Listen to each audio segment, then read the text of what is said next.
Today, I'm going to be teaching you how to make over $100,000 a year as a photographer and how I've done it as well. And I've basically done this for the past 4 or 5 years or so. I'm going to be walking you through a step-by-step process of how I would take someone who has the photography skills and then basically teaching them the exact route that I took myself. And I'm going to talk a more general route as well of how people can do that too. So starting out here, the first thing that I'll tell people is that they should have a pretty decent understanding of photography itself. You don't necessarily need to be an expert. And I would even argue that I don't even think you need to be like an advanced photographer. I would say at minimum, you just need to be intermediate and you really just need to have access to a good amount of equipment. That's kind of more of what it is, especially in creating a good business as a photographer. Now, some things that you should definitely know how to do and some things that you should have before starting this, and what I would call as being good enough. You should have a pretty good understanding of how to operate lighting systems.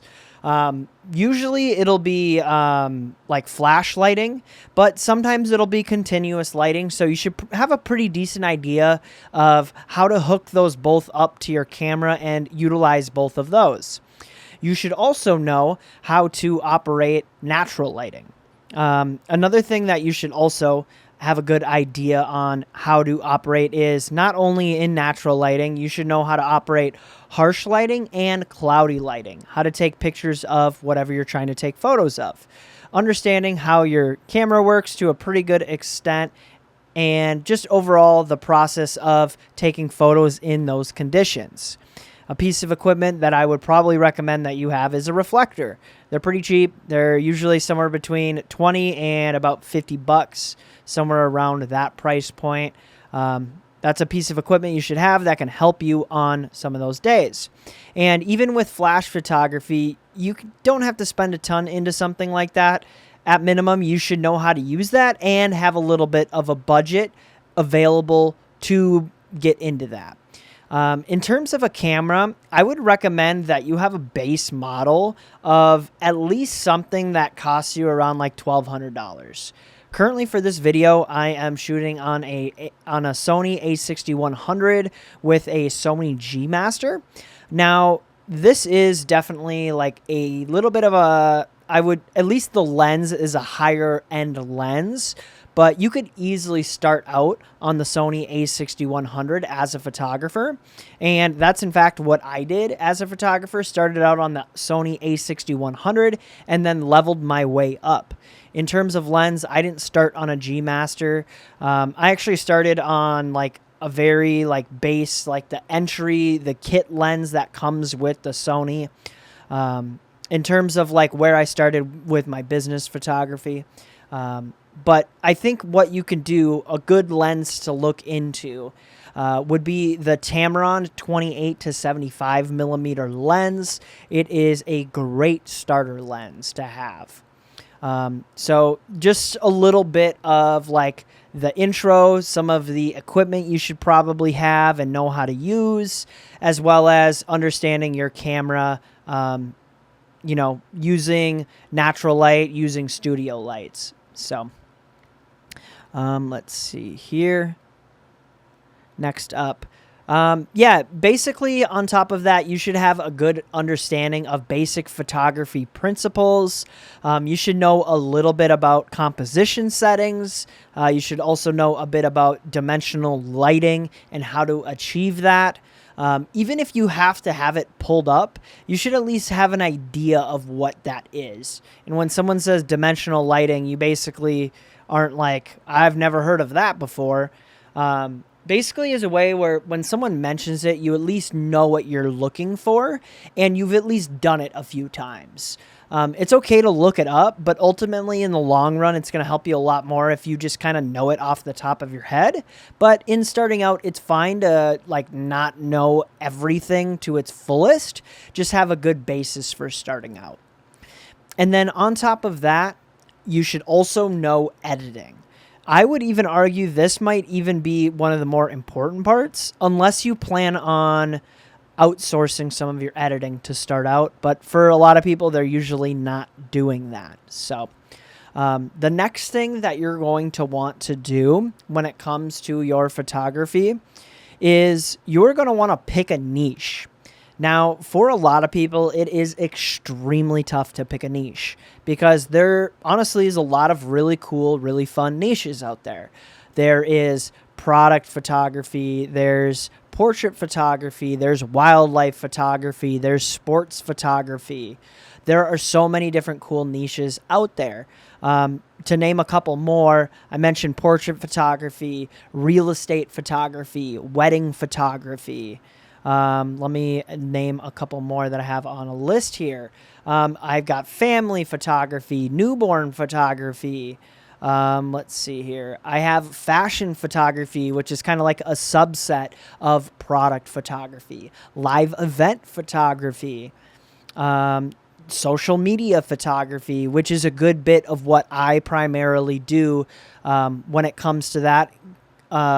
Like when it comes to being a photographer, I do social media alongside product photography for the most part. And then, as I mentioned, wildlife/nature photography. The biggest thing in picking one of those niches is you want to pick something that's profitable, not even just something that's profitable in like 10 years from now, because any of these are profitable in 10 years. You want to pick one that's profitable now, or at least something you can make profitable within the next few months. Because ideally, it's going to take you a little bit of time to overall achieve this.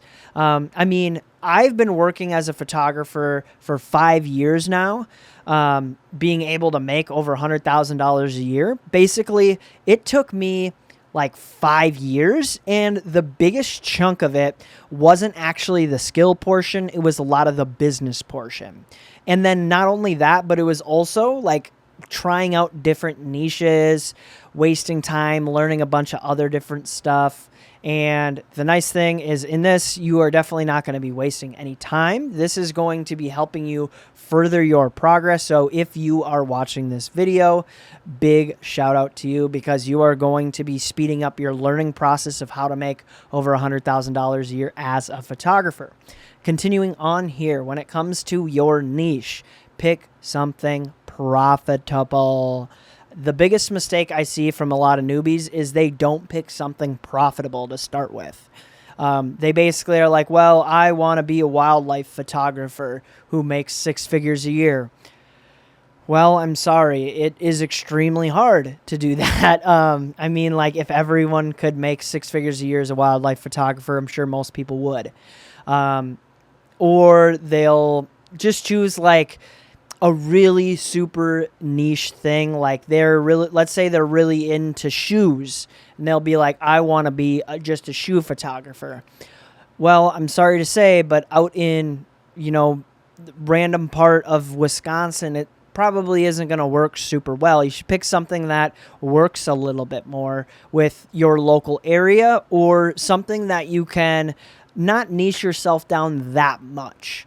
It's not bad to do shoe photography, but you should also probably pick up all of product photography as a niche. Or you should also pick up portrait photography as a niche. I'm sure if you go and look, you search on Google, some people around you that are photographers, they probably offer multiple niches, multiple services.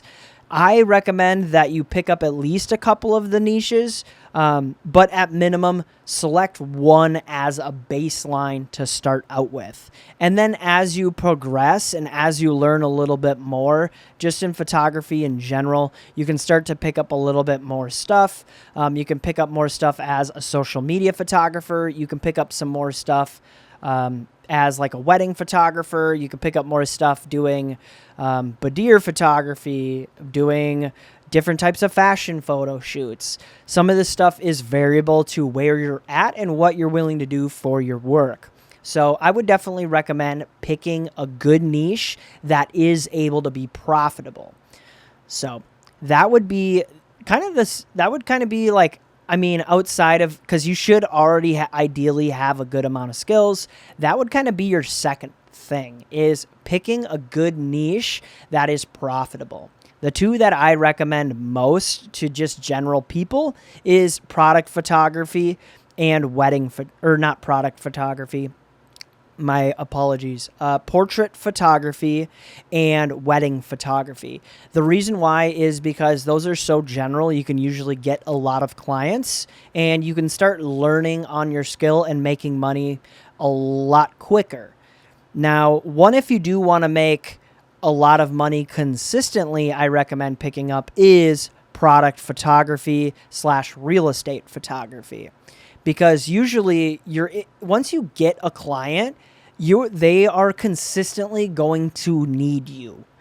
The thing about a portrait photographer or a wedding photographer is a lot of times those are one-off shoots that you probably aren't going to get that person to repeat as a customer. Whereas with something like a real estate photography or a product photography, you are much more likely to get repeat business, which is so much easier. You can focus more time on just doing photo shoots. You don't necessarily have to spend as much time on marketing. But with that, they each come with their benefits and drawbacks. So definitely would recommend doing research into which of those kind of suits you most. The big thing I personally like, because I started with product photography, and the big reason I liked product photography is because I didn't always have to have other people there to kind of like do business stuff. I didn't always have to wait for someone else. I could kind of just go at my own pace, my own speed. And if I wanted to go get clients, I could go talk with business owners. People are always needing more product or more photos to sell their products, especially in today's online world we live in. You can go search on Instagram, on Google for any product that you can think of. And basically what you can do is you can go try to pick up that client. Now with bigger clients, it's obviously going to be a bit more tricky, but there is some subsets into each of those niches, specifically product photography, that you can get into. But with that, I am going to hop over into the next thing. After you've picked a niche, it's really deciding one big thing. I shouldn't say one big thing, deciding one or a couple of multiple different things. Do you want to be an employee? Do you want to be a freelancer, or do you want to be a business owner? I think all of these are great options. And in fact, I've done all of them. I recommend starting out, you should start out in trying to be an employee. Honestly, that might sound a little counterintuitive because not a lot of employees are making over $100,000 a year. But if you pair being an employee along with some freelance work on the side, you can definitely make over $100,000 a year. And even with doing freelance on the side and being an employee, that can actually help launch you into being a business owner, being a full-time 100% business owner where you own your own photography business and you're just working on your own photography work, which ultimately I would recommend most people get to there if they're trying to make over $100,000 a year. It's just so much easier to do it as a business owner versus being an employee, but there are a couple things that can take effect. And some things you definitely have to think about, specifically when it comes to being a business owner. One thing about being a business owner is the risk and responsibility ultimately ends up falling on you. Now, if you don't necessarily want all of that risk and responsibility, sometimes being an employee can be a very advantageous way of doing that, of kind of like circumventing that. You can still make a good amount of money, but you're also not the person that's solely responsible for everything. And it's really nice, especially if you also want to do some freelance work on the side and kind of own a little bit smaller of a business and you want to spend more time with your friends and family, which is it's pretty good to do that. And it's very realistic for someone to be able to accomplish that. Now, as a business owner, the thing about being a business owner that is kind of a little bit of a drawback is that that all falls on you. So you have to make sure you have so many things set in place and any safety levers in place to make sure that if you are hiring other people to do some of your photography work or your editing work, you're auditing that. And sometimes that can be a lot. And especially as creatives, a lot of creative people who like photography, they actually like the art of taking photos and editing photos. So that one, it kind of varies. It kind of just is more up to you in which you decide. I've done both personally, and I like both personally. I do like doing the client work a little bit more. So I personally, outside of popular belief, I would say, contrary to popular belief, I actually prefer a little bit more of the employee plus freelance / business owner side, because ultimately, when the day ends and you don't have to worry about your business, you can kind of just clock in for your 9 to 5 that you might have that generates you a good 60 to like 80 grand a year. And then you can make up the other 40 to 20 in your small business that you run on the side outside of your typical 9 to 5 hours, which isn't really that difficult, I would say, especially if you set up your business pretty good.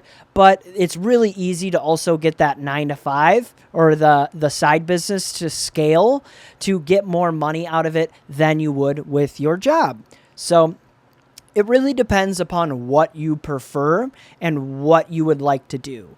I typically recommend people who are more on the creative side to end up doing more of the employee route plus the freelance route, because they might be spending a little bit more time on their business, but ultimately there's a little less responsibility on their hands overall when it comes to how much money they end up making, and overall how much business ownership details they have to take care of on a day-to-day basis.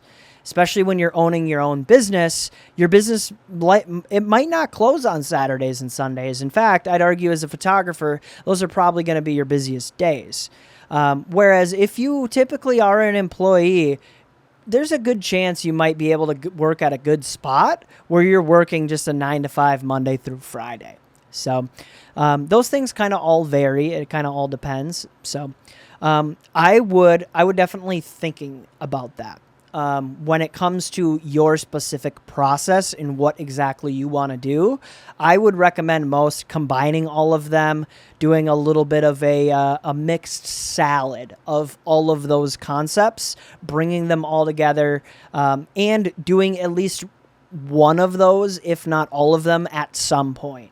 If you eventually want to graduate into a business owner, There's definitely a lot of really cool scalable things you can do that are more business-minded and business-oriented, that don't involve as much work behind the camera, but do involve a lot more work in the process of owning a business. So those all are things to consider when it comes down to it. And ultimately, you will make more money when it comes to building your own business and scaling your own business and having employees, but maybe you're more of the creative type. So just consider that when you're deciding which one you want to do. Now, the next thing that we are going to talk about is learning your business / learning your niche. Now, whichever one that you picked, whatever niche you picked, you're going to want to do some market research on that. You're going to want to learn the ins and outs of that industry, how typically, you'll want to learn how things work in that industry, how people operate, how people typically communicate about their product and their service, all the stuff that they're planning on getting. So, for example, one thing I recommend people to do is you go on Google, you simply type in your niche, whatever it is. Look at other businesses that are in your area offering that service. See what things they're doing that they do well. Ask yourself, would I genuinely pay for a service like that? If you say like, yeah, I would pay for a service like that, it makes a lot of sense, then it could potentially be you doing something very similarly. as well, with this person that you've gone in, this business that you've done market research into, you'll want to ask yourself, what things are they maybe doing wrong, or maybe not necessarily wrong, but what things could they improve on? Even if it's something as small as their website design, or like their photos have bad lighting, or they use poor like editing techniques. There's a lot of different things you can simply add into your photography skill that could make you better than someone else that's in your market directly. Another thing you can also do when it comes to doing market research, if you're struggling on the end of maybe picking your niche, or you're just about at the point you're like deciding between a couple niches, is you can go on Google and you can look into Google Trends of your area, or even just across the entire United States in your search. One thing that will come up is wedding photography will dominate. Most people are searching for wedding photographers. But with that, you can find related terms, you can find things that people are typically searching for, and you can figure out exactly what niche you want to pick off of that between like two different like niches specifically. So with that, I'm actually going to pull up a quick example here. So I was doing a little bit of market research, and I found this local photography company in my current city.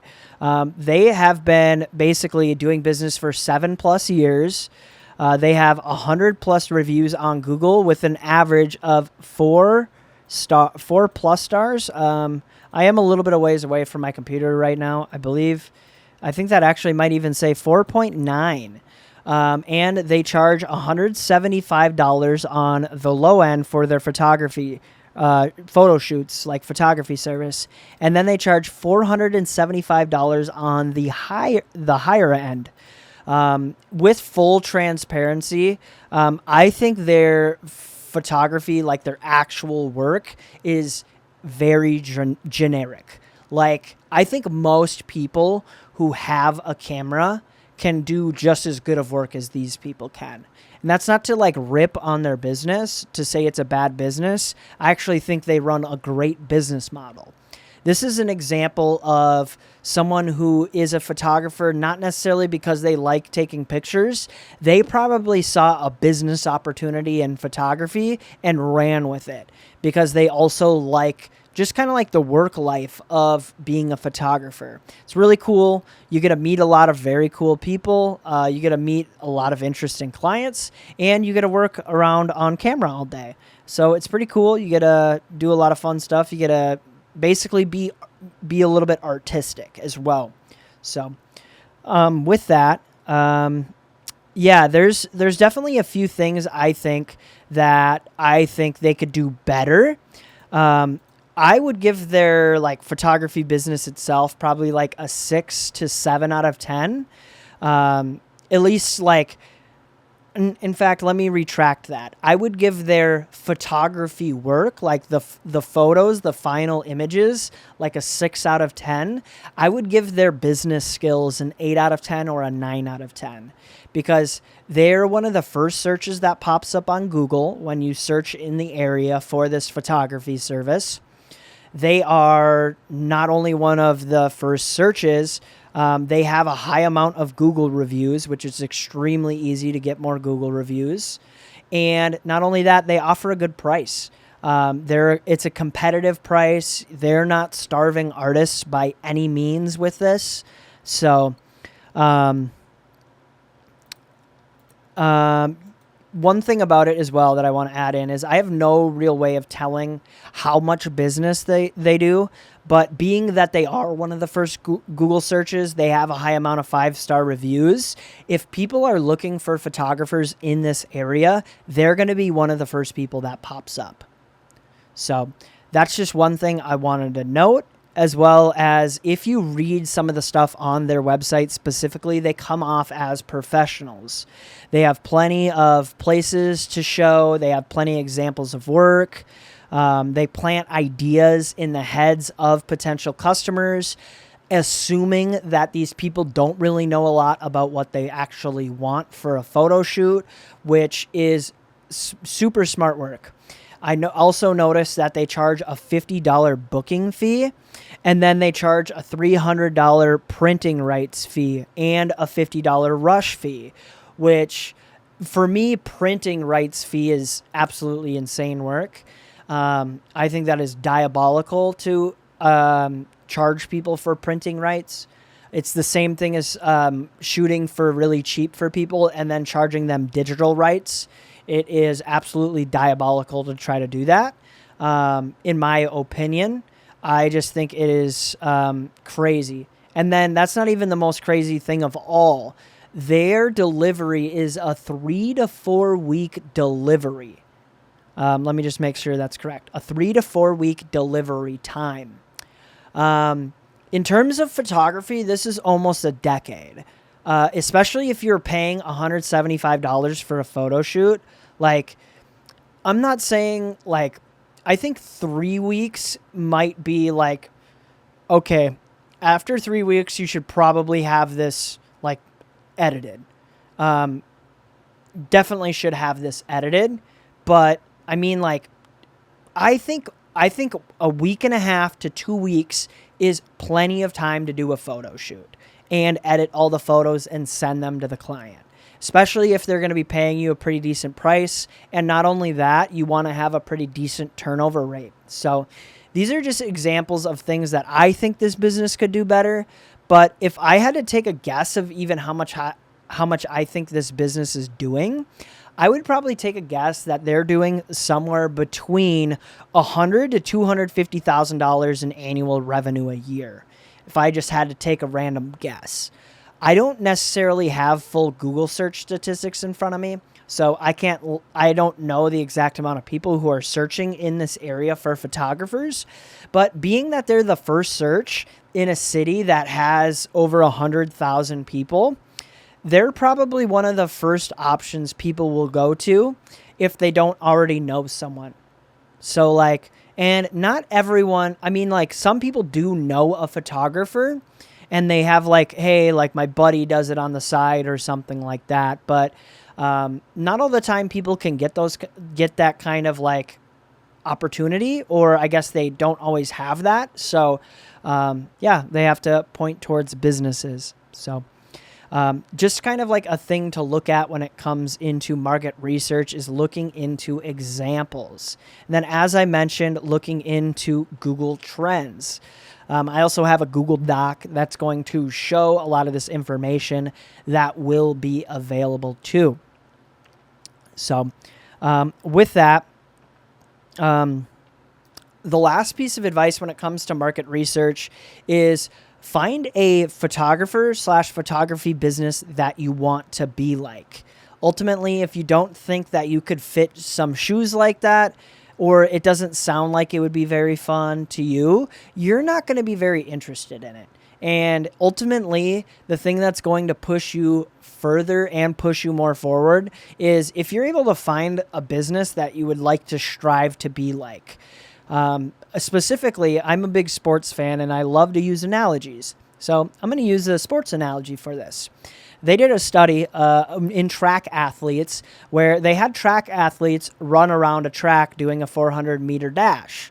And then they had runners run that same 400 meters except against someone else. They found 9 times out of 10 that the two runners, when it would be two people running versus when it would be one person running, the two people running would both be faster than the one person running.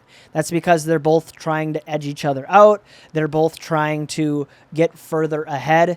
Now, I know that you're not necessarily directly competing with whoever you might be looking up specifically, but if you have a goal in mind of what you want to achieve and you could find someone who's there, it definitely is going to help you get there faster. And you're going to have an idea of what that might actually look like in terms of what their design process might look like, what their photos might look like, what the feel of their photos might look like too. So And with that, the last bit of market research I would recommend is actually in equipment. Definitely look into some of the types of equipment that you think they might be using when it comes to some of that stuff. If you do have any questions on specific people, let me know. I'd be more than happy to help you out and try to see if we can figure out what type of equipment they're using, or at least have a good idea of what type of equipment you should get to achieve something similar. So at that point, we're basically into the marketing side of things, where we're actually trying to gain more customers. I know it seems like we've kind of gone a long way in just figuring out exactly what you want to take photos of, but at this point you have dialed in plenty of market research to actually go out and try to get clients. And this is honestly some of my favorite stuff, because now you've laid all the groundwork down of, like, you've done your market research, you know the niche, you definitely have all the equipment that you need in terms of having like a base level of equipment. Now it's really building a client base, building existing customers, and really running the business side of things. Now with that, you're going to want to do a couple things. You're going to want to build a website and portfolio.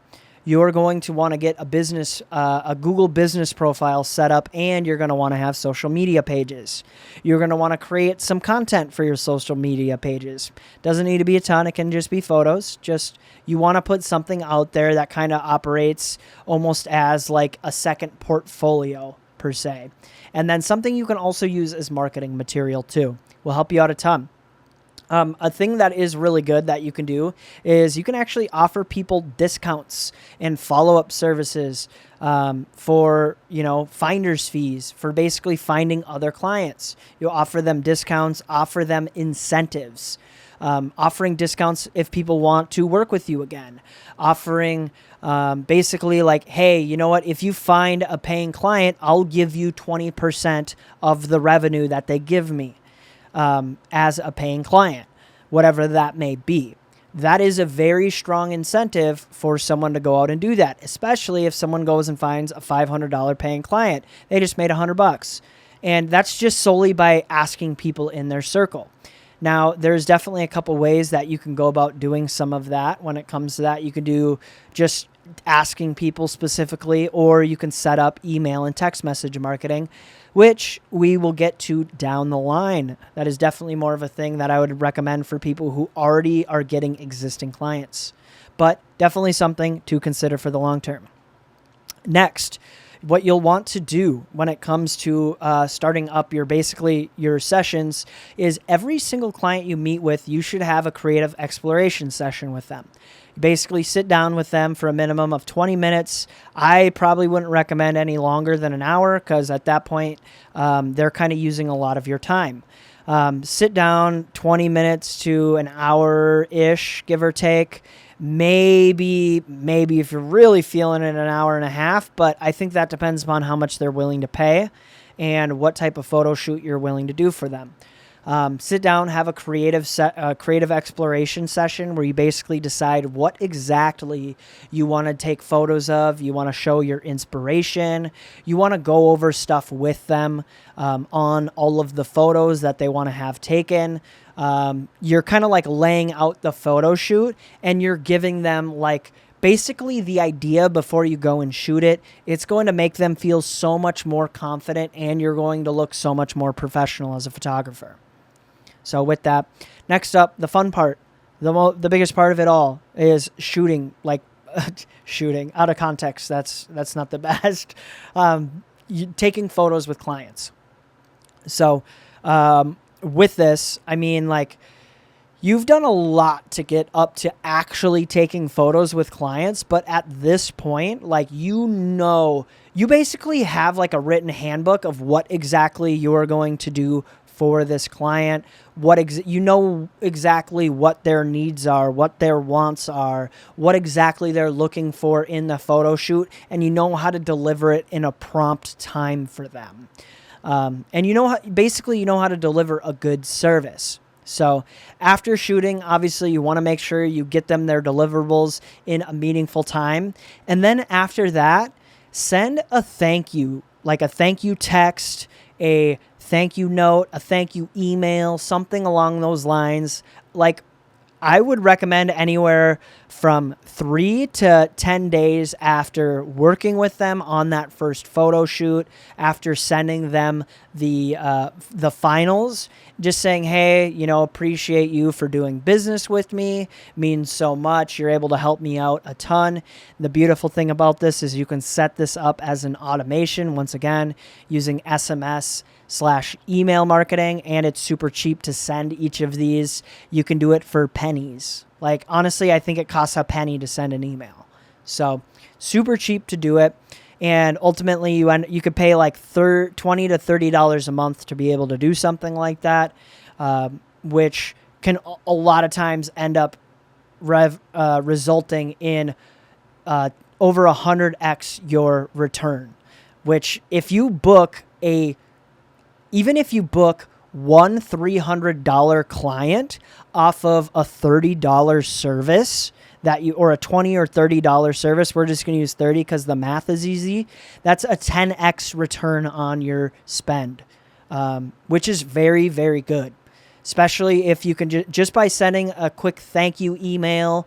And then, like, if they could leave a review on your Google, if they do leave a review, you could send them a $5 voucher or a $10 voucher on Amazon, something along those lines. Or you can even have something set up to, as I mentioned, if they get you a referring customer, if you pay them 20%, once again, maybe that $300 client, maybe you're not making $300. You're making, off the top of my head, I'm trying to do quick math on that. I believe that's 60. So you're making $240 and then you're giving $60 to this person.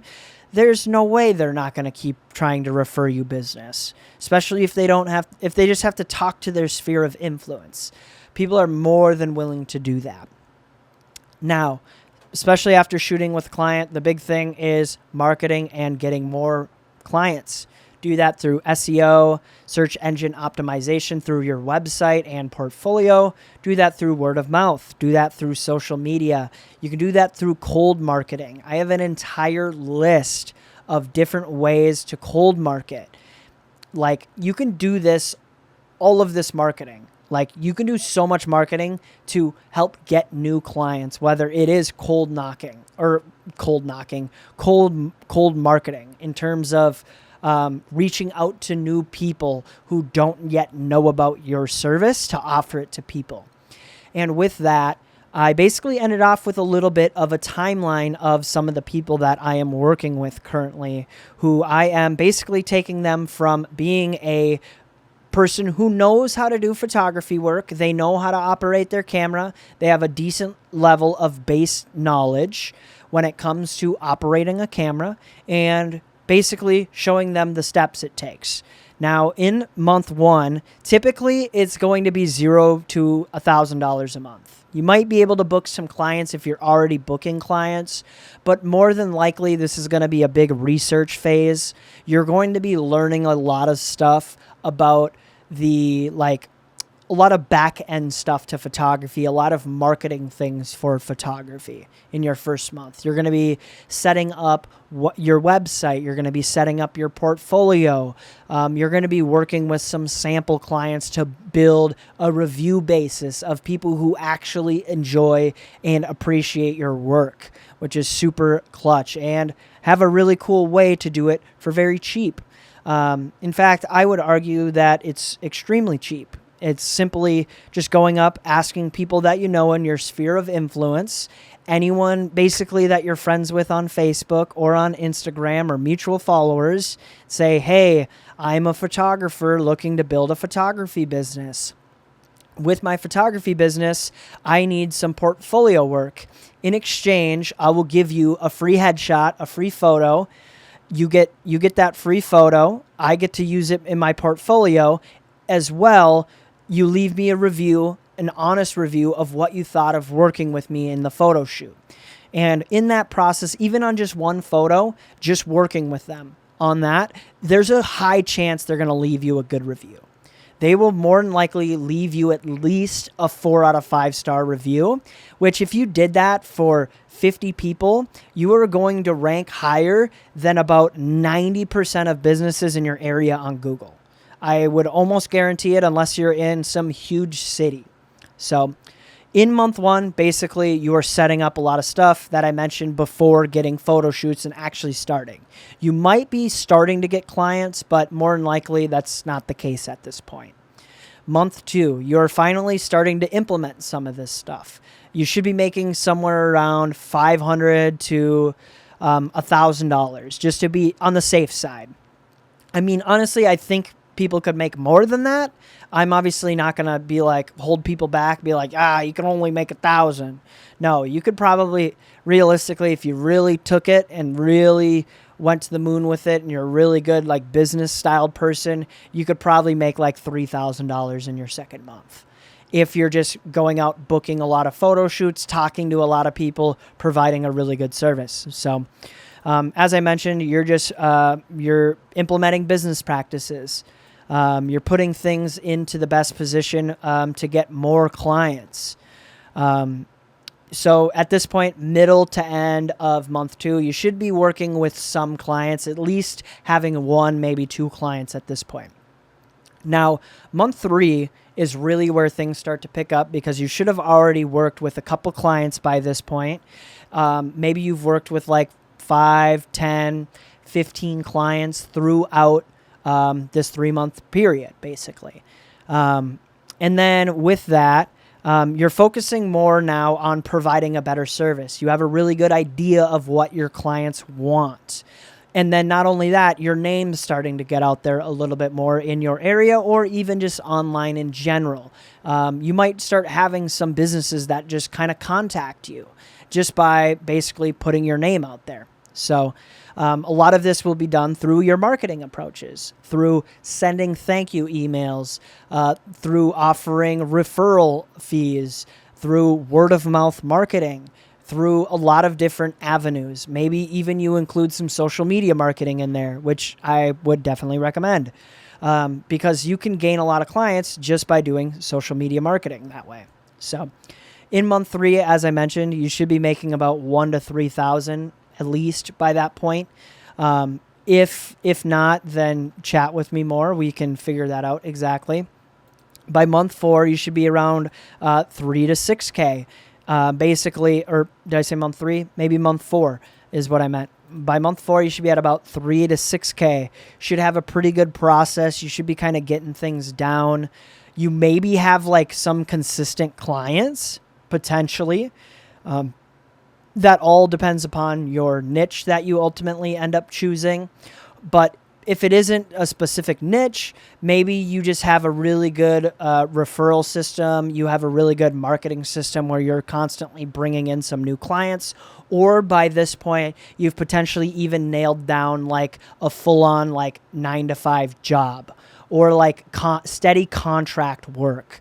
As I mentioned, there's plenty of really cool ways that I know to bring in some contract work where you can even use websites like Upwork, Indeed to find people who are looking for photographers /editors /videographers, a skill that you might possess. So, and with that, really month 5 should be really just continuing what you've already learned, what you're already implementing. You should kind of be in almost like a scaling phase at that point where you should be trying to hit this 8,000 to technically make $100,000 a year. I believe it's like 8,800 something a month. You should be right around that point, right at about month 5, month 6, give or take, somewhere in that range.